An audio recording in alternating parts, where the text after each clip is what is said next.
Russ Curtis, and so I just wanted to come on here. I probably should have done this on the first video that I did. You may have seen that I'm creating videos for my Intro to Counseling class. So there's a playlist set up for that strictly. These are AI videos. I'm creating them through NotebookLM, which is a Google product. How I'm doing that is loading all my notes that I will teach for that class over all these years that I've taught it, over 15 years, maybe close to 20 now. And AI does a pretty remarkable job of creating the two podcast hosts that are just delivering the information. I'm always very impressed with how they tend to gather and speak about the most important details and so forth. There are mistakes, and you'll hear this when you listen to these podcasts. They'll say HIPAA instead of HIPAA, or if it's John Kabat-Zinn, they might say Kabat-Zinn or something. So there are mistakes being made clearly, but I just wanted to make you aware of what I'm doing. This is for my intro class, but if other people can benefit. This particular video is going to be on trends that I see for the counseling profession. So AI is a part of that. And anyway, just wanted to let y'all know and say hello, and let me know your comments on this. We'll talk to you on the next video. Take care. Okay, welcome back, everyone. Today we're doing another deep dive, and this one's into a really vital area, counseling and mental health care. Yeah, it's constantly changing. Exactly. And we're going to be looking at some key insights from specific course notes. It's called Trends in Counseling, COUN 623, Fall 2024, put together by Dr. Russ Curtis. Right. So our goal here really is to kind of pull out the most important bits from these notes. Get a handle on the big challenges, right? Yeah, the challenge is how tech is just like completely shaking things up. And, maybe try and see where things are headed. Keep it clear, keep it relevant for you listening. And there's some pretty serious stuff to cover. We'll look at that student mental health data, which really sets the scene. It really does. Then telehealth, obviously, that's exploded.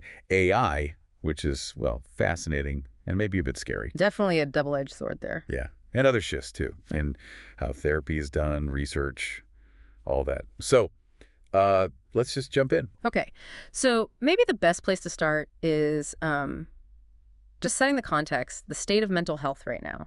Right. The source points straight at college student mental health. Yeah, and links it right away to things like anxiety and suicides, really urgent concerns. And it gives those numbers from that study. Duffy, Twenge, Joyner from 2019. The one. Looking at 2011 to 2018, and the numbers, well, they really show a big jump in distress among young people. Okay, so what are we talking about, like actual percentages? Yeah, over just 7 years, right? Severe depression, up 34%. Wow. Overwhelming anxiety, up 24%. Self-injury, that jumped 47%. 47%, that's huge. It is. And seriously considered suicide, that went up 76%. 76. And actual suicide attempts were up 58%. So really concerning figures. Okay, so let's unpack that for a second. Why are these numbers so important for, this whole conversation about counseling trends? Well, the core insight, I think, is that these aren't just stats on a page, right? They show this urgent, growing need for mental health care, especially for young adults. So it's the why. Yeah. This is why the field is changing so fast. Exactly. It underscores the demand. And that massive need, well, it feeds directly into a lot of these trends we're seeing. Like, probably the biggest one identified is telehealth. Yeah, that jumped right out. Yeah. The source mentioned a prediction, something like a 400% increase in virtual healthcare by 2025. Yeah, 400%. It's not just a trend, it's, like you said, a transformation. So what's the main takeaway on telehealth from the source? Its potential. Yeah, potential is the word. The core insight is how it can break down those old barriers to getting help. Right. So the source lists some key advantages. Number one is access, getting over geography, mobility issues, just getting to an office. Makes sense. What else? Employment compatibility, so flexibility and scheduling for everyone involved. Fitting around work. Yeah, huge.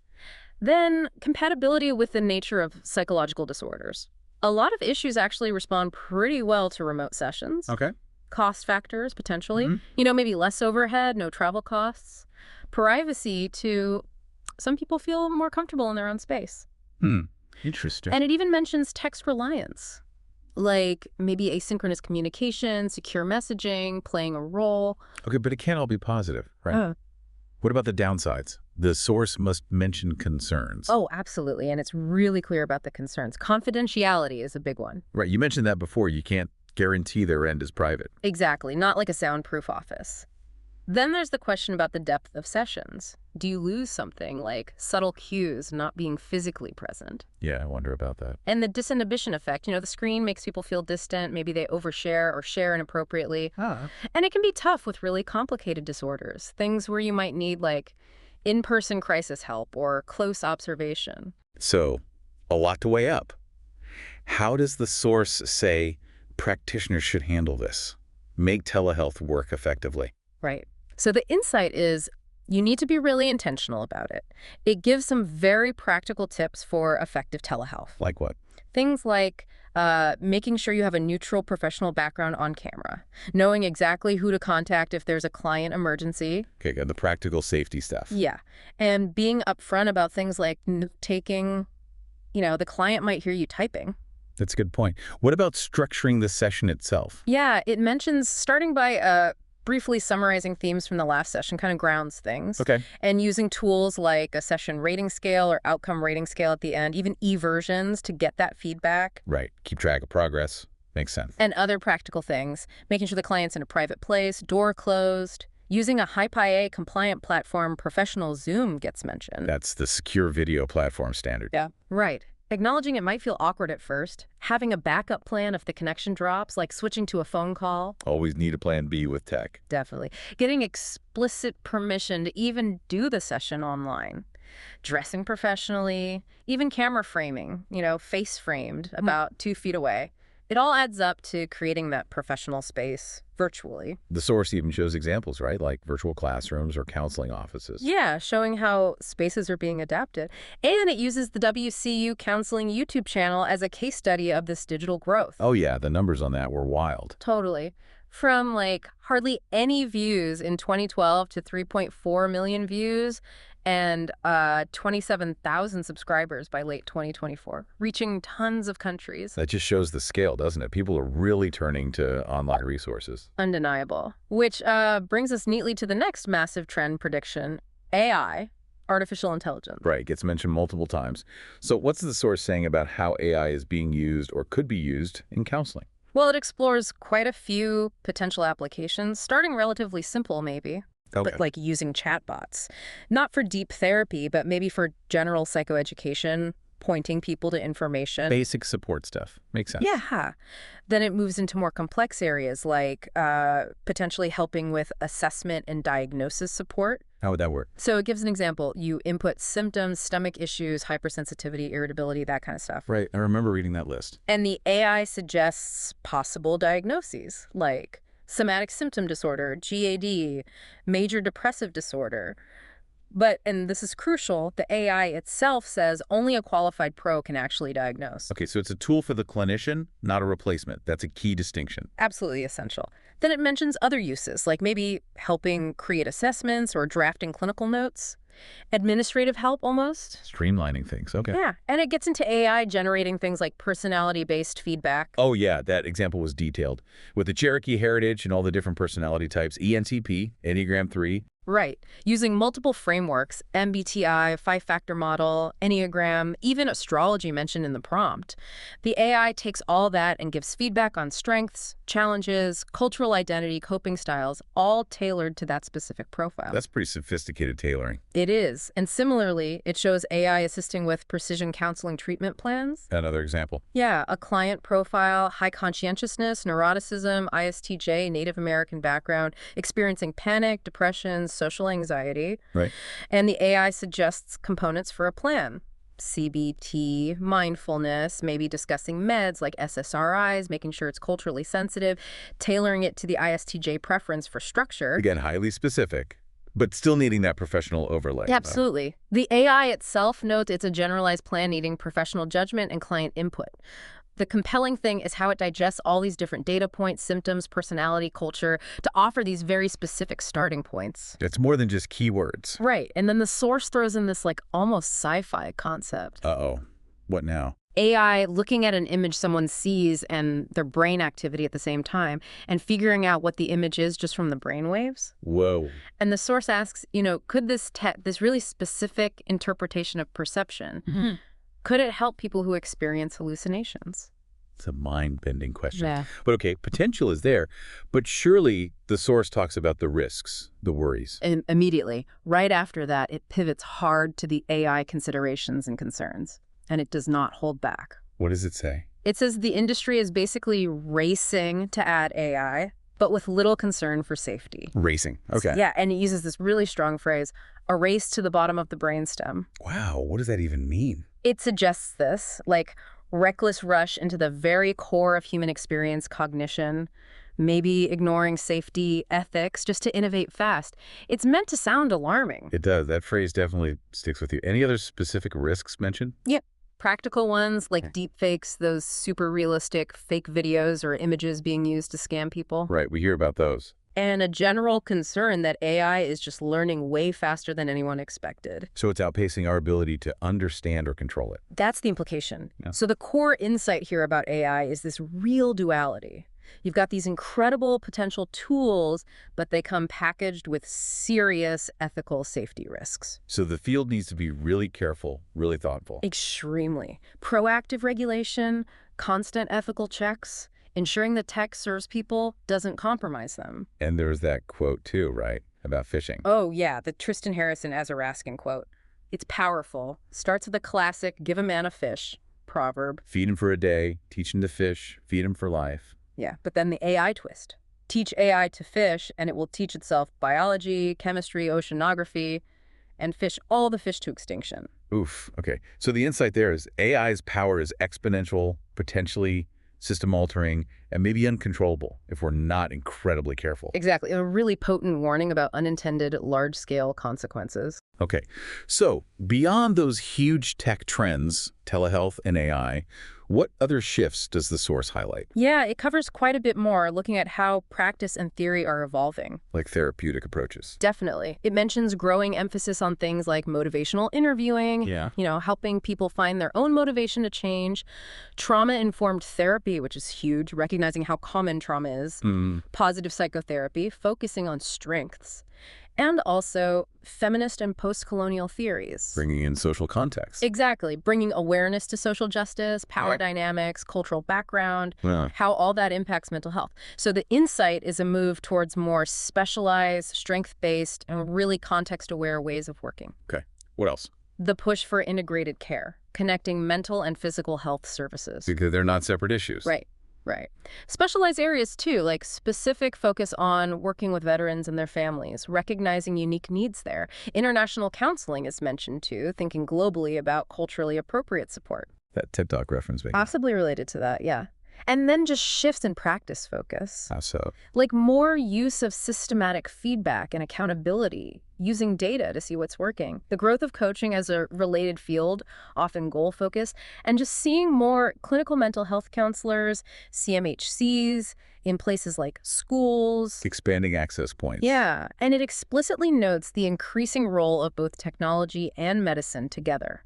Ah, how does medicine fit in? Well, it gives the Ozempic semaglutide example, originally diabetes drugs, now huge for weight loss. Right. The point being, counselors need to be aware of these things. Medical conditions, treatments, side effects, they all interact with the client's mental and emotional state. So the insight is needing that broader awareness, tech, medicine, society, it's all connected. Okay, that makes sense.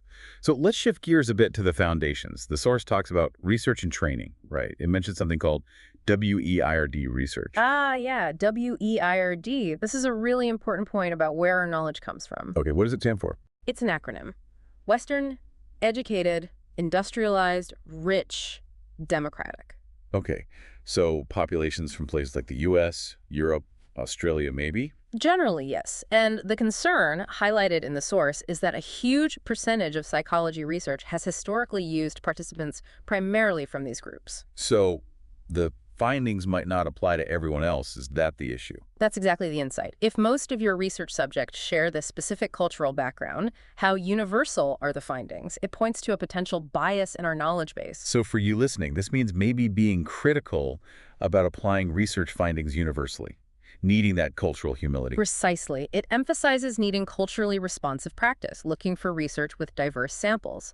Though the source does note some therapies, like solution-focused and reality therapy, are seen as more globally applicable, maybe less culturally bound. Interesting distinction. Okay, what about training? It lists different doctorates. Yeah, just briefly mentions the different paths. Ph.D., often research-heavy, Ph.D., more practice-focused, Ed.D. in education, M.D. for psychiatrists, J.D. for lawyers who might work in related policy. Got it. And it went into detail on one type.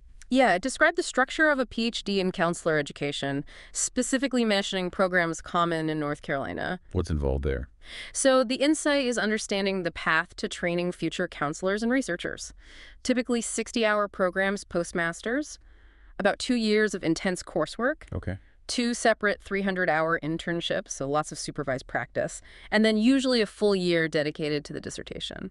And what do these PhDs usually do afterwards? Key roles often involve supervising master's students in their clinical work and teaching university courses, Right. basically training the next generation. Right. And that dissertation piece. Yeah. The source explained what that actually is, right? Yeah, it broke down the typical 5-chapter structure, which is really the formal process for how new knowledge gets added to the field. So what are the chapters? Introduction, setting the stage. Literature review, methodology, how you did it, results, what you found, and conclusion, what it all means. And the insight there is understanding how we build knowledge. Exactly. The LEET review, for instance, is often longest because you have to prove you know everything already published on your topic. To show you've done your homework. Massively. Methodology has to be precise, repeatable. Results are just the facts. And the conclusion ties it all together, links back to old research, talks practical implications for counselors, and states your unique contribution. Understanding that helps appreciate where the techniques and theories we use actually come from. Okay, really useful context. So finally, the source wraps up with Dr. Curtis's own predictions, like a summary list. Yeah, exactly. It pulls together some of the forward-looking ideas into Russ's predictions list. What's on there? Does it just repeat the AI and telehealth stuff? It reinforces those, definitely AI, online education continuing to grow, but also points to maybe a renewed focus on things like humanistic counseling and positive psychology. Interesting. A balance, maybe, between tech and the human element. Could be interpreted that way. It also mentions neurotechnology potentially impacting therapy, the importance of the power of focus, energy counseling concepts popping up. Energy counseling. Yeah. Also, the constant balance for counselors between self-care and client care, the value of emotional intelligence, maybe faster journal turnaround times for research. Getting findings out quicker. Right, and even potentially condensed undergrad and grad school programs, maybe reflecting that pressure to train people faster because the need is so high. Wow, okay.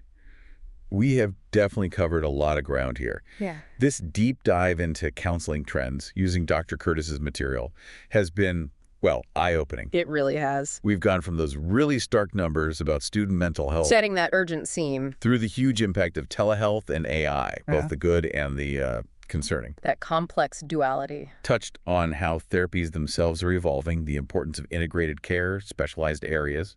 And the foundations, too. Understanding that weird research issue, how knowledge gets built through things like dissertations. Right. And the key thing, as you said earlier, is that these aren't just academic points. Not at all. These trends are actively changing how mental health support happens, that you access it, how it's delivered, how we even think about it, now and definitely in the future. It shapes the whole landscape that you, listening, might encounter, whether you're going into the field looking for help or just, part of society. Exactly. So maybe here's a final thought for you to chew on after this deep dive. We've talked about these incredibly fast tech advances, AI especially, and we've talked about needing to understand diverse human experiences, potential research biases. So how does the counseling field make sure that all this technological progress actually serves and enhances the core of mental health care? The human connection, the empathy, the ethics, rather than maybe overshadowing it. That's the big question, isn't it? How to keep the care in healthcare amidst all this change. Something to think about.